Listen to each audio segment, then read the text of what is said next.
Hey guys, ఇదిగో మా లిషాన్కి ఆమ్మం తినడం మనం రైట్ హ్యాండ్తో తినాలి అని చూపిస్తే వాడు రైట్ హ్యాండ్తో తీసుకొని తింటున్నాడు. ఈ ప్రాసెస్లో పాపం కన్ఫ్యూజ్ అయిపోయి లెఫ్ట్ హ్యాండ్తో కూడా తీసుకొని తినేస్తున్నాడు.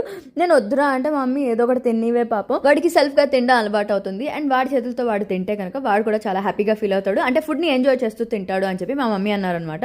సో ఈ ప్రాసెస్లో వాడు కూడా అలాగే ఎంజాయ్ చేస్తూ తిన్నాడు. సో తిన్న తర్వాత ఊరుకుంటాడు, వాడికి ఫుల్ ఎనర్జీ వచ్చేసింది. మా మమ్మీని తీసుకుని మంచం ఎక్కి ఆ మంచం హెడ్ బోర్డ్ ఎక్కి నిల్చుని దూకాలట. కూర్చుని దూకుతా అంటే లేదని చెప్పి నిల్చోబెట్టి మరి మా అమ్మని దూకిచ్చాడు. అదొక గేమ్ వాడికి. సో ఇద్దరు కలిసి మంచం మీద ఢామని పడి మొత్తం మంచం ఎక్కి దొల్లి ఆడాలి. ఇంకా చాలరా బాబు మంచం మీద ఆటలు, బయటికి వెళ్దాం అని చెప్పి నేను బయటికి తీసుకెళ్ళాను. ఈ స్టిక్ చేసి ఆడే ఆటలన్నీ వాడికి బోర్ కొట్టేసాయి. ఇంక ఇలా కాదని చెప్పి మధ్యలో కూర్చున్నాడు. మా డాడీ ఏమో ముందుకు వచ్చి పడిపోతాడేమో అని చెప్పి చూస్తే ఆ చేయి కూడా తోసేసి మధ్యలోనే కూర్చుంటాట. ఇంకా గాలి ఫుల్గా వాడి మొహం మీదకి వస్తుంది. ఫుల్ ఎంజాయ్ చేస్తున్నాడు. అండ్ నా ఫ్రాక్చర్ వల్ల నేను ఒక 3 months దాకా డ్రైవింగ్ చేయకూడదని చెప్పి అన్నారు.